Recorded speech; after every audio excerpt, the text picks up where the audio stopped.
Good afternoon, class. Welcome back. We were discussing about pile load carrying capacity by static approach. Okay. So in that we already solved some two problems. Okay. So one first problem I solved was it's a sandy soil. Okay. So only one layer of a length of around 14 or 15-meter length pile, and which is having a uniform soil. Okay. So that is sandy soil. And then the second problem we solved same pile plus but with different layers of sand.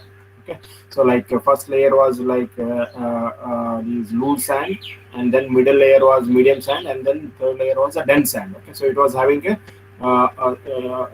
sands of different densities. Okay, so today I will solve one more problem on mixture of these sand and clay. Okay, so if you have a pile which is penetrating across sand and clay. Okay, so how to solve that kind of problem we'll see in today's lecture.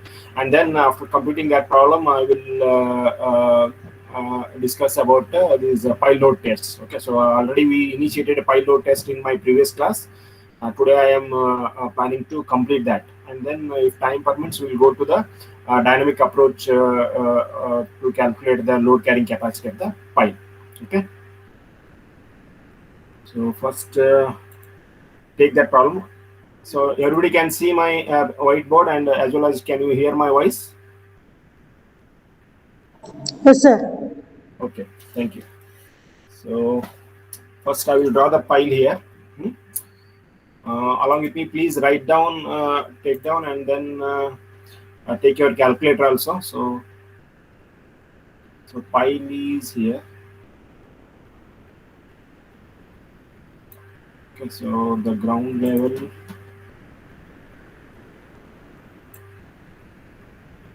This is the ground level. Hmm?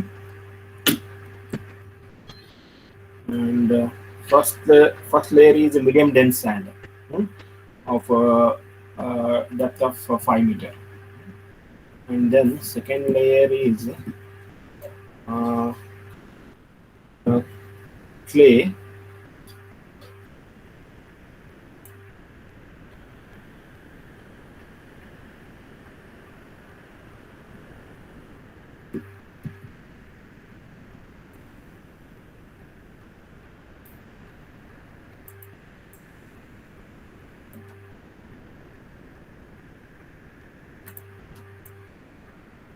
Okay, so one more layer is there. That is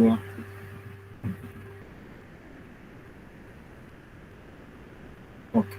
So these are the three different soil layers. So first layer, it's a 0 meter. It is a ground level. Here is my ground level. Hmm? So this is the ground level. Okay, so this is 0 meter, and 5 meter below the ground level, and then it's a 12 meter below the ground level here, and it's 20 meter below the ground level. Okay, 0, 5, 12, 20. And this is medium dense sand. This is medium dense sand. Okay, and here it's a stiff clay. Stiff clay. Okay. And here again it's a dense sand here. Dense sand. So the diameter of the pile is 500 mm. Okay, so dia of pile is 500 mm. Okay, and it's a board cast in situ pile. Okay, so this is board cast in situ pile. Cast in situ pile. Okay, so what is the depth of this layer? This layer depth is 5 meter, and what is the depth of this layer?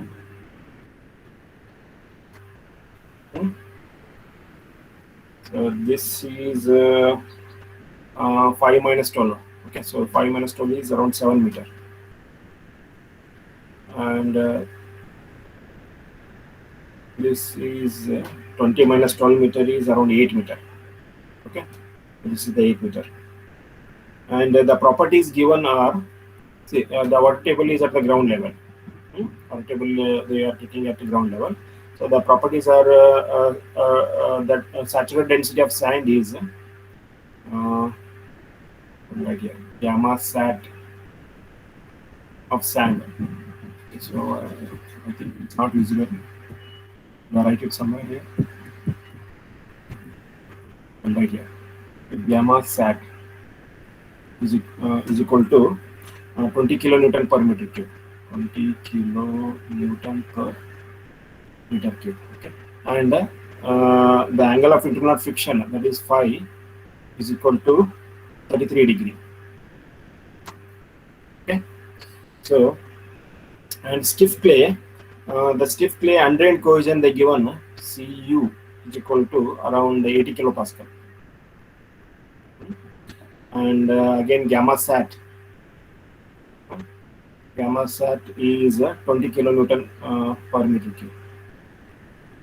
Gamma sat is equal to 20 kilonewton per meter cube. Okay, and the dense sand, the angle of internal friction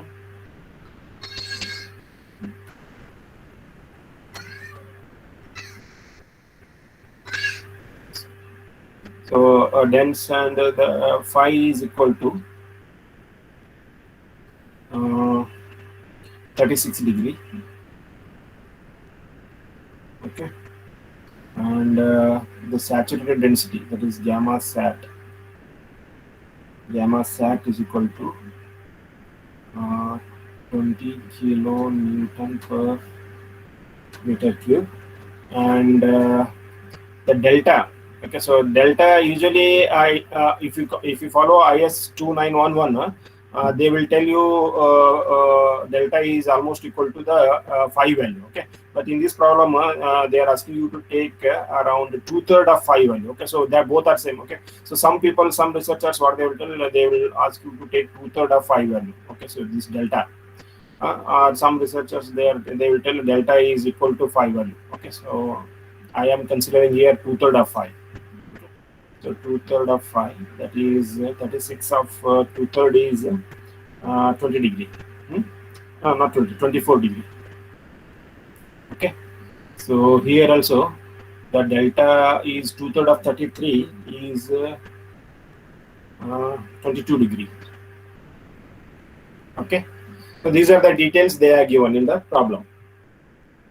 Okay, now there are two things here. First, see, again it's a debate, still it is debated. Okay, so whatever that critical depth concept we have seen now, so the critical depth concept will occur only in the sandy type of soil. Okay, so this critical depth concept will not come into picture if you have a clays. Okay, but here if you see, it is a mixture of all. You have a sand as well as clay also is there. Okay, so here now the critical depth concept is again it's under debate, in the sense some people will consider the critical depth and some people will not consider the critical depth. Okay, because see, so to consider the critical depth, you need a full length of sand, but here some portion is having clay type of soil. So in the clay, this soil arching will not takes place. Okay, so that's why it's under still it is under debate to whether to consider critical depth concept or not. Okay, but some people what they will suggest is you consider the first layer and see your critical depth. If this whatever critical depth is comes in the first layer itself, then you consider. Okay, otherwise you consider the full length. What I mean is, see, suppose here what is critical depth? DC is equal to so DC is equal to usually the 15 times the diameter of the pile or 20 times the diameter of the pile. Okay, so 20 times diameter of pile is usually for the dense sand, 15 times D usually for the loose to medium sand. Okay, so here since we have a medium dense sand, I will consider 15 times D. Okay, so let us calculate DC. How much DC I am getting? DC is equal to 15 into the diameter of the pile is 0.5 meter. So 0.5. So how much you are getting? 7.5. Yeah, around 7.5 meter. Okay. So which is greater than your first layer sand, whatever sand layer is there, no? This sand layer we have 5 meter. But to develop this arching effect, we need at least 7.5 meter depth of sand. Okay. So since we don't have that much, so what I will do, I will consider the full this overburden pressure. Okay. So I won't consider this critical depth concept. So 7.5 meter is less than greater than first layer, that is 5 meter of sand. Okay. So what I will do, I will consider the full depth, this overburden pressure. I won't curtail overburden pressure at 15 times D. Okay, understood now? So even some researchers, see, it is still under debate, still under research topic it is. So because in the field we don't know exactly whether that arching will take place or not. Okay, so that's why even IS codes, some IS codes also will be silent on these aspects. Okay, so 15 times D, you can consider a critical depth, but that the soil should be uniform sand should be there. Okay, otherwise if you have this kind of layered soil, so it's better to have better to check the critical depth for individual layers. Okay, so individual layers you check whether the critical depth is really is producing in that layer or not. Okay, so here I'm considering full depth, this overburden pressure. Okay, so considering, I'll write here, considering full overburden pressure. Okay, so let us first draw the overburden pressure distribution diagram.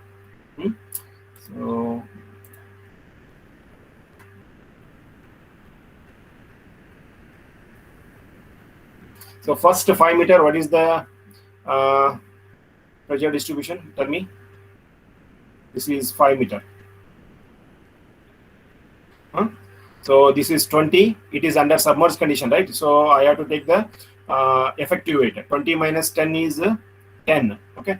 So 10 into what is the depth? 5. Okay.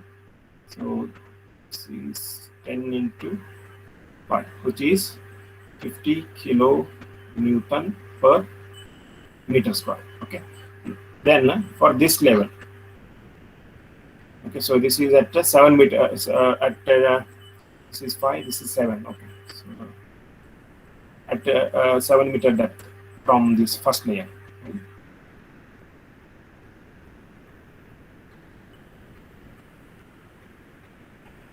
So remember, I am not considering the critical depth concept here. So here, what is the stress? So 50 plus 7 into again 10. How much? 120. 70 plus around 50, 120. Okay, so 120 kilo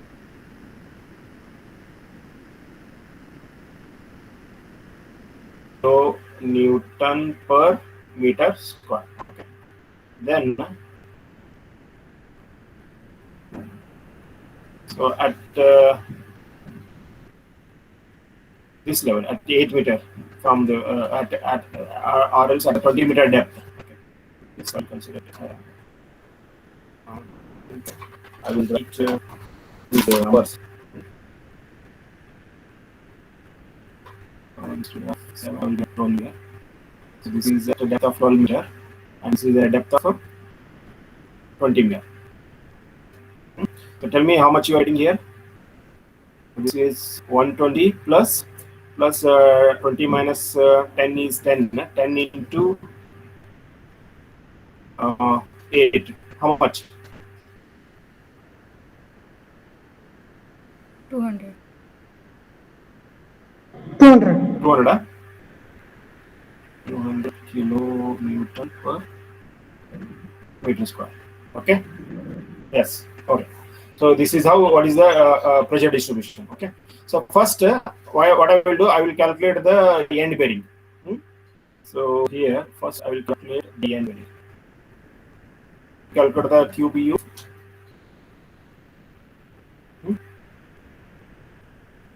So QBU is equal to, tell me the formula. What is that? Small QBU into your cross-sectional area. Shaft resistance. Base. Sorry. Shaft Yeah, resistance. cross-sectional. No. I'm calculating the base resistance. Okay, so I will come to that shaft resistance later on.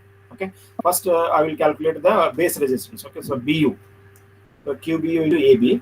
So what is QBU? QBU is nothing but your sigma bar into NQ plus 0.5 gamma diameter of the pile, that is D into N gamma. Okay, so into pi by 4 into the diameter of the pile, 0.5 square. Okay, so some people you can neglect this term. You can neglect this term, that is also fine. If you consider, or you can I will write here. Okay, so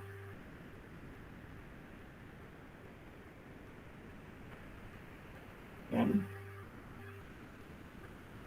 neglect this term. Why? Because the contribution of this term is very small as compared to the first term. Okay, so calculate how much you are getting. What is sigma bar I am getting here? 200, right? So 200 into NQ. NQ, how I will get NQ? IS 2911. Okay, so let us go to IS 2911. So for the phi value of how much? For phi value of 36 degree, I should get the NQ value. Okay, so let us go to the IS 2911. IS 2911.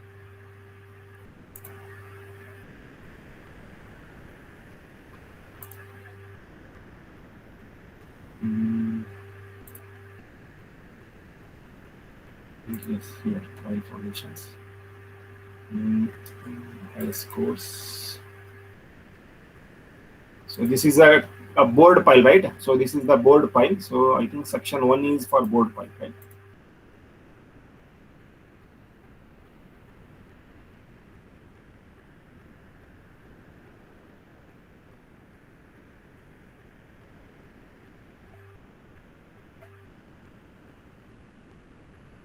This is the driven cast institute. Okay, so first I think I should get the board pile. So where is this board pile? This is the board.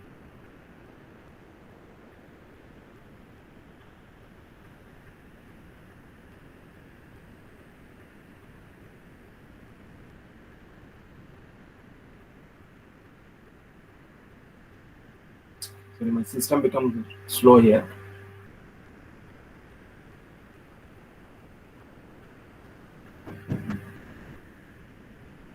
Anyway, I will write here. I think NQ we will get around 57. Yeah. So here board cast institute file. I should go to the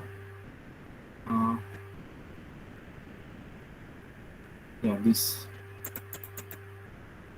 So what is my phi value here? Phi value was 36 degree, right? So this is around 35. So 35, 36 maybe somewhere here. Okay, so this is 35, this is 40, and this is 36. Around 57 I will take. Okay, so this is 50, 60, 70, 80, 90, 100. Okay, so this is 60. So in between 50 and 60 it is. Okay, so I will take NQ as 57. Okay, so here somewhere here you will get. Okay, take 57. So this is section 2. Don't refer section 1. Section 1 is for a driven pile. Section 2 is for board pile. So NQ NQ is 57. Okay.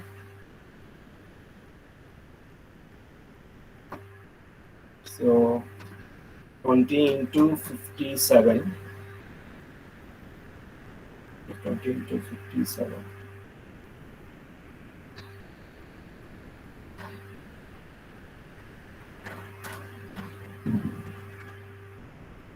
Okay.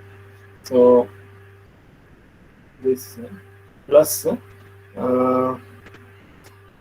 this is 0.5. 0.5 gamma is 10 because it's 20 is saturated. I have to take the submerged into it. Okay, so that is 10 is unit weight into diameter of the pile is 0.55. Yeah, 0.5 into n gamma. Okay, so how I will get n gamma? IS 6403. So 6403.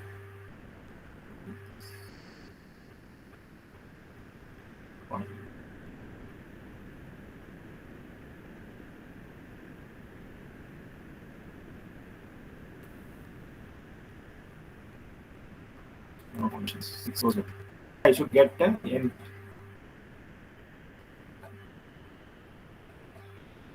Table 1 you should refer. Okay, so this is the n gamma. So around 36 degree. Okay, so 36, 35 I have. Okay, so I will take this value only. Okay, but whenever you are calculating in the exam, you should interpolate between 35 and 40. Between 35 and 40, you should interpolate. Okay, so but for time being, I won't interpolate it. I will take. Okay, so for 36 degree, I will consider it as a 48. But actually, it is for 35 degree. But in the exam, you have to interpolate between this 48 and 109. Anyway, I have already shown you in my discussion of your these shallow foundations how to interpolate between these two. It's just a linear interpolation. Okay, so I will consider n gamma as 48. So even if you neglect also, it is fine. Okay, so some people you can neglect this term also. If you neglect, then no need no question of this n gamma value. So 6403 is how much I told here? I think 40. Yeah, 35, 48. 48. Okay, so yeah, 48 I will consider. So 48. Right here. So tell me how much you are getting into pi by 4 into this pi by 4 into 0.5 square. Please carefully calculate because I have not calculated on my own these numbers. Whatever you, I will blindly believe on your numbers. So be careful while calculating these things because I have not calculated myself. So tell me how much you are getting for this number. 1163.56. 1163.56. Okay, so I will consider 1163 kilo Newton. Anybody is getting same number 1163? Is it correct? Because I to cross check I don't have an answer. So whatever you are telling, I am writing here. Okay, so now I got the base ultimate. Okay, once I got the base ultimate, next is what? Shaft resistance. Okay, so I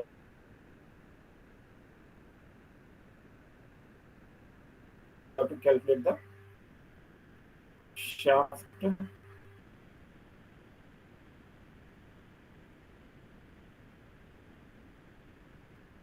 resistance.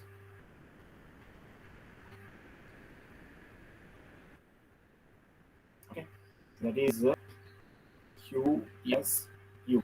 Okay, so shaft resistance. How many shaft resistance I will get?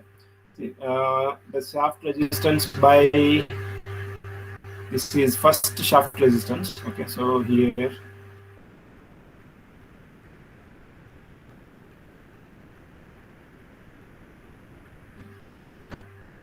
Okay, and here clay.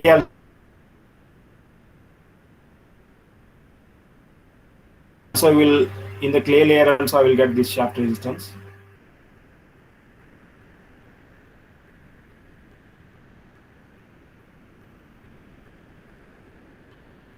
and in the top 5 meter. Okay, so here also some characteristics.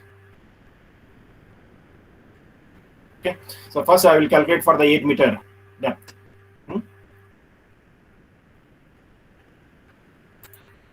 So Q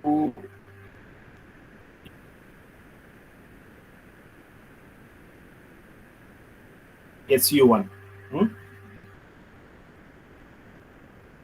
Q SU1 is equal to, what is the formula? Small q s u1 into surface area. Okay, so tell me what is the formula? K times sigma tan delta. Okay.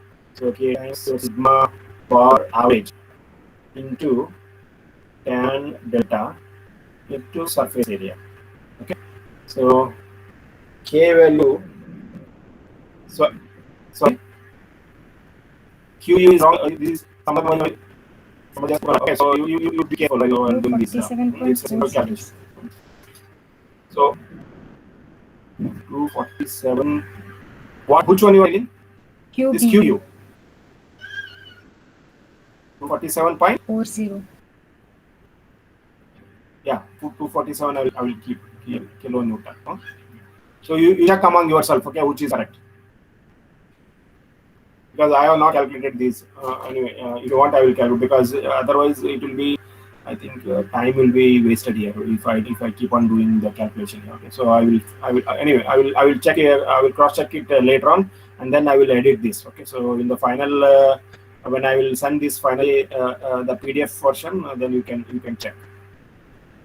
Okay, so here what is the K value? K value you can take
I think we have lost the connection. Huh?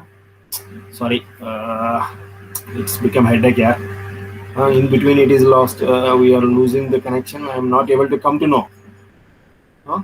So when you lost the connection, can you please respond? Anybody? Aishwarya? 10 minutes ago, sir. 10 minutes ago. Yes, sir. So when I was okay. See, 10 minutes ago means where I was at that time. I don't know. K value, sir.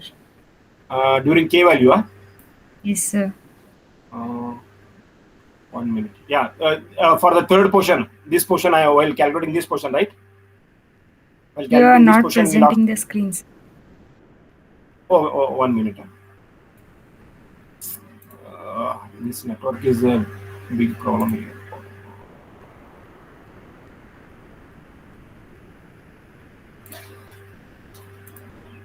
Entire screen share.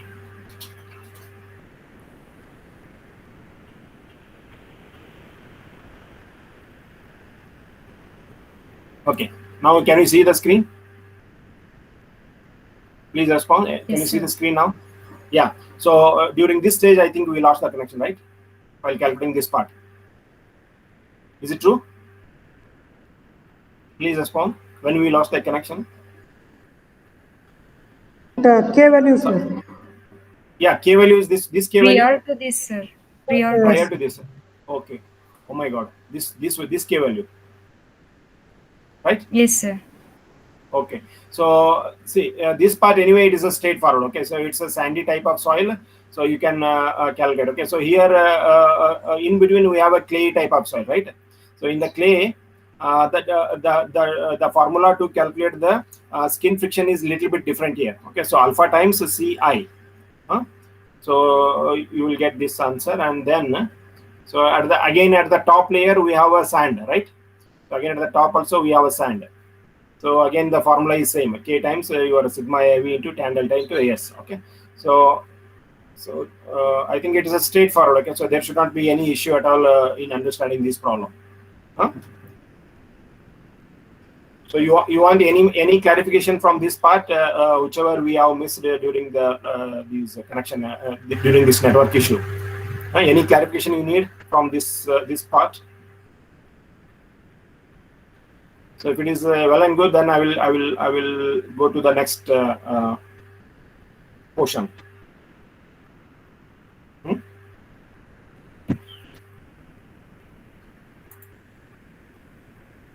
I think we have only 11 people. Okay. I think during when we lost the connection, I think everybody left the meeting. Should I continue or shall I take it later? Only 11 people are there. What?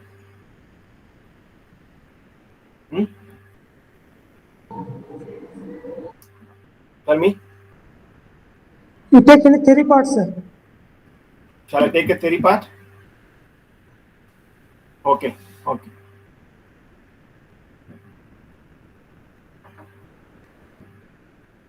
So let us go to the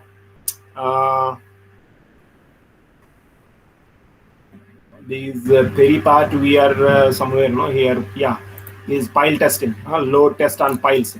We are discussing about load test on piles. Okay, so why it is important for the to do the field test in the pile? Because sometimes what will happen, we are doing concreting at a deeper depth. Okay, so we don't know whether this concreting has been performing is going according to your plan or not. Okay, because sometimes what will happen due to I shown that trummy pipe, no? So if you're not pouring concrete along through this trummy pipe, what will happen? These kinds of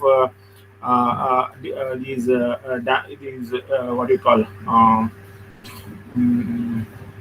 defects you can expect in the piles. Okay, so to check those defects, we have to do some pile load tests. Okay, so and also to cross check whatever from the calculation you have achieved, whatever load carrying capacity, to cross check that we have to do these load tests on the pile. Okay, so also we have already seen these two major types of load tests on the pile. Okay, so that is, first one is the initial test, Okay, so initial test is what we will apply the load until the pile will fail. Okay, so whatever pile we were choosing for the initial test will not be used for the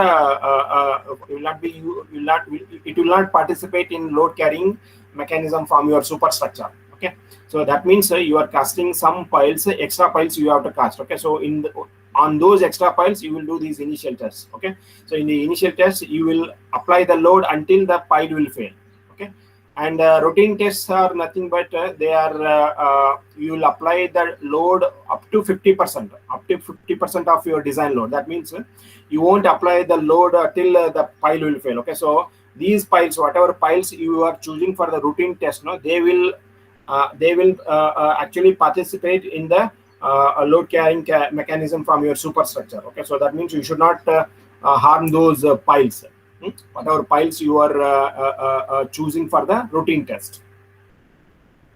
Okay, so and also in the load, see, we have seen that this for the load we have three types of tests. Okay, so here first one is the vertical load test. Okay, so this vertical load test which will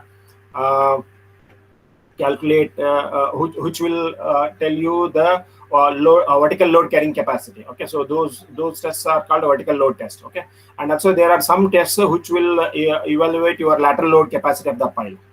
And also there are some tests which will evaluate your pull out capacity of your piles. Okay, so but for your syllabus we will discuss only this vertical load test. Okay, so these two tests are beyond the scope of your syllabus. Okay, so I won't discuss the pile load test for the lateral load capacity and pile load test for the pull out test. Okay, so these are not in your syllabus. So I will discuss only the vertical load test. Okay, so in the vertical load test also we have three types of tests. Okay, so in the vertical load test we have three types. What are those? First one is the maintained load test. Okay, and then constant rate of penetration test, and another one is the cyclic load test. Okay, so these are the three load tests which will comes under your vertical load which can be employed to calculate a vertical load carrying capacity of the piles. Okay, so see, this maintained load test, it is almost exactly almost the same. The funda is the same like your plate load test. Okay, so if you remember from your plate load test, we have some hydraulic jack, and then we will have some these Kentledge will be there. Okay, so over that Kentledge, and we will be having some plate. Okay, so we will apply load on that plate, and then we will measure a settlement of that plate under the applied pressure will measure. Okay, so if you recall from your plate load test, okay, the same mechanism even is employed here for this maintained load test. Okay, so this is your pile. Okay, so this is your pile. Okay, on this pile you have a hydraulic jack. Okay, so from this is the hydraulic jack, and this is the reaction beam. Okay, so this reaction beam over this reaction beam either you have some dead load. Okay, that is one way of arrangement, or what you can do, you will grout these. Some grouting can be done, and these reaction beam can also be used to get the reaction, to get some reactions for this hydraulic jack. Okay, so the test can be it can be initial test or a routine test. Okay, what do you mean by that? Pile will fail. Okay, so routine test means you will apply only 50% of the load on this pile. So both you can do these maintained load test for either you can do for the you can do this maintained load test for initial test, or you can also employ this test for your routine test. What is the second point here? That load is applied in an increment of 20% of estimated load for 2 hours. Okay, so that means in the first increment 20% I will apply, and then I will take the settlement of this pile under this load with the help of dial gauges will be there. Okay, so in this figure I am not showing the dial gauge, but dial gauges will be there. In the later on some field photographs are there. There I will show you the dial gauges. So here some dial gauges will be there. The dial gauges will measure the settlement of this pile under the applied load. So that settlement should be measured for at least for 2 hours. You should measure. Then what will happen? The settlement is recorded for each increment until the rate of the settlement is less than 0.1 mm per hour. Okay, so until that time, either up to 2 hour or your settlement becomes less than 0.1 mm per hour. Whichever is less, you can do accordingly. Whichever is lesser value. Okay. So what is the fourth point? The ultimate load is said to have reached when the final settlement is more than 10% of your diameter of the pile. Okay, so if the settlement, so suppose whatever settlement is happening from here now, so if this settlement is 10% of your diameter of the pile, see, for example, 50 mm 50 mm is my diameter of the pile. Then what is the 10% of that? Around 0. I think 5 mm. Okay, so it may be, yeah. So if you 5 mm, if you could be able to read the 5 mm displacement, then you can tell that pile is failed. So that is as far as your initial load are concerned, initial test. Okay, if you are doing a routine test, then only you have to apply the only 50% of your design load. Then what is the next point here? After reaching the ultimate load, the load is released in a decrement of again 1/6 of your total load. Okay, so again in 20% you have to release the loads. Okay, so here is the typical load versus settlement figure. Okay, so this is load and settlement. So in the 20% increment, 20% increment, you will apply your design load. Okay, suppose your design load is something around 600 kilonewton or 600 meganewton, I will write. Okay, so if you have a 600 meganewton your design load, then you have to apply for every 20% of 600 you apply first. Then take the settlements. Okay, then next again 20% of this you apply, then take the settlements. Okay. So if you reach the settlement more than 10% of the diameter of the pile, then you consider that pile has been failed. Okay, so that load will be your failure load. So how to determine the ultimate load? Suppose if you are doing some see, again to calculate the this ultimate load, we have two methods. Okay, so one is the de-Beer method. Okay, so this de-Beer method, what it will tell now? So it will assume bilinear nature. Okay, so bilinear. Okay, so here first part and second part curve will be there. Okay, so wherever this intersection will be there, no, that load can be taken it as your ultimate load carrying capacity of the pile. But this method is conservative method. Okay, so whatever QU value is there, no, it will underestimate your ultimate loads. Okay, so that's why there is another method, that is Mazurkiewicz method. Okay, so this according to this method, what do we have to do? See, this is your load and this is your settlement. Okay, so like this I have got the load versus settlement graph. Okay, so initially if you see here, initially some straight line portion is there. Okay, after a straight line portion, some curved portion is there. Okay, so if you see the curved portion, from the beginning of that curved portion, you have to divide some increment. Okay, so you consider some settlement. Okay, maybe 5 mm or 6 mm. Okay, but equal settlement. Okay, so let us consider D1 as my increment. Okay, so you have to divide this curved portion into equal settlement parts. Okay, so D1, D2, D3, D4, like this, equal in equal interval you have to divide them. Okay, once you divide that, so you extend this curve. Okay, so wherever it will cut, you extend vertically here. So similarly, this you have to do for all these equal intervals. Okay, so for all these equal intervals, you extend these lines so that it will cut your load curve or x-axis. Okay, once those will cut, what you will do first, from this you take 45 degree. You take 45 degree and then draw a line here. And then so that it will cut your this vertical line here, somewhere here. So similarly, you take a 45 degree, then extend this line. Extend this line, and then this extended line will cut your this line at some point.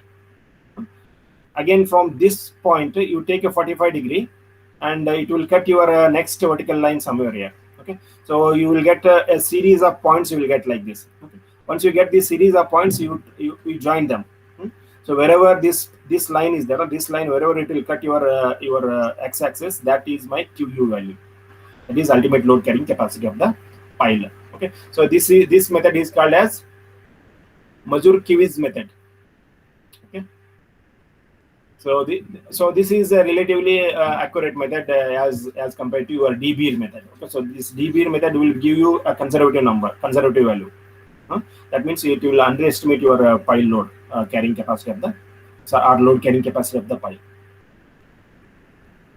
Okay, so here are some field photographs. Okay, so you see, I see this is the 30 meganewton reaction pile test. Okay, you see this is the pile. Can you see this? This is pile, and here this is your this hydraulic jack, and this hydraulic jack. See, this is the reaction frame. So it will take a reaction from this reaction frame, and then it will apply a load on the pile. Once you apply the load, then you take the measurement. You see, can you see here? These are the dial gauges. So this is the pile. So this is the pile. This is the pile. On that pile, we are fixing your dial gauges, and this is the loads. This is your jack, and this is your load cell. Okay. So this load cell will measure how much pressure is applied on the pile, and these dial gauges will measure what is the settlement. Okay. So you see, this is the 3 meganewton cantilever. And see, if you have a smaller load, your design loads are small. If you have a design, if your design loads are small, then you can do like with cantilevers, you can perform the pile load test. But if your loads are very high, you see 30 meganewton is a huge load. Okay, so if you have this kind of huge load, then what you need, you require a very big cantilever here. You require a very big cantilever. Once you put a bigger cantilever, the safety issue will come here. So it may some safety issue will rise, and also it is a time consuming, and also it's a costly affair because a lot of loadings has to be done, and then after that test you have to unload all these blocks. Okay, so instead of that, what they will do, they can have this reaction frame. So this reaction frame, again, it will be grouted inside the ground. So this is for 30 meganewton, you can expect this kind of loading frame. For smaller loading frame, for smaller loads, you can do with the cantilever test. Understood? And one more point, you see, just to give the comparison. Okay, so just to give some comparison, one more in Dubai, bigger than this Burj Khalifa, one more structure is coming. Okay, so that is called a Nikhil Nikhil, some name is there. I'm not able to recall from my top of head. Okay, so that structure is around 20 giganewton it is applying. Okay, so that load, you imagine. Okay, so around 20 giganewton, you compare with the 30 meganewton and 20 giganewton. Okay, so you compare how much load it can apply on these piles. Okay, from your superstructure, I think Nikhil Tower or some tower they will call. Okay, so it's bigger than the your Burj Khalifa. Okay. So the load coming on that pile is something around 20 giganewtons. Okay. So this is about what? So this is the maintain load test. So this is about a maintain load test. Okay. So in the next class, I will discuss about this constant rate penetration test, and then one more is the cyclic load test. Okay, so under two tests are there. These also comes under this pile load test. These things I will discuss in the tomorrow's class. Okay, so if you have any doubt regarding today's class, kindly ask. Sir. Yeah, tell me. Yeah, Sneha. Sir, these tests are done on the field, no, sir? Yeah, yes. So when we do this test, doesn't it affect the foundation? Because pile foundation, we are testing it directly on the ground. Yeah. Later, it may affect the structure, no, sir, due to this. Yeah, good correction. See, that's what I told, no? So there are two types of tests. Okay, so first one is initial test, and another one is the routine test. Okay, so in the initial test, while doing initial test, So the entire pile will collapse. Okay, so that pile we will be pre-planned, and that pile will be extra. It is a we will put one extra pile. Okay, that means you will cast some extra piles there. Okay, so that pile will not participate in final load carrying, final load sharing mechanism from your superstructure. Understood, no? But in this routine test, we will apply the load only up to 50% of your allowable load. Okay, so we are not putting the load until all the design load we will not put. We will put the load only 50% of that. That means it is not going to damage your pile. Okay, so ultimately that pile can be used for your load sharing mechanism once you put your superstructure. Sir. Yeah, tell me. Yes.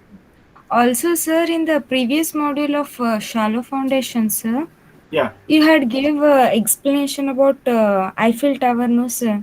Yes. One side basement is different, and the other side it is different, no, sir? Not Since basement, the water, soil layers. sorry, sir, soil layer, sir. Yeah. Since one side there is more soft soil and other side it isn't. How will the foundation be? Will the foundation be different on both the sides of the tower legs, sir? Yes, it will be different. Only see, because depending on the different in the sense, size it may vary and depth it may vary. Understood? Yeah, suppose suppose if one leg is standing on a relatively stiff soil, obviously the size of the foundation will be smaller. Okay, and if another leg of your Eiffel Tower is standing on the relatively loose sand, then the area of cross section of your shallow foundation will be bigger. Design strength on both the legs remain equal or unequal, sir? No, your bearing capacity will be equal. But the sizes, the size of the pile, size of the foundation, you according to your load, it may change. Sorry, once again, you tell me something you asked, no? Just. Yes, sir. You said the sizes vary, no, sir, depending upon the soil layer lying beneath the structure, sir. Yes. So, if the sizes of the foundation varies, does the design strength of the structure also varies on both the legs, or will it be symmetric? Not necessarily. It doesn't differ. So, it remains symmetric, sir? Yes. Okay, sir. Okay. So, any other doubts?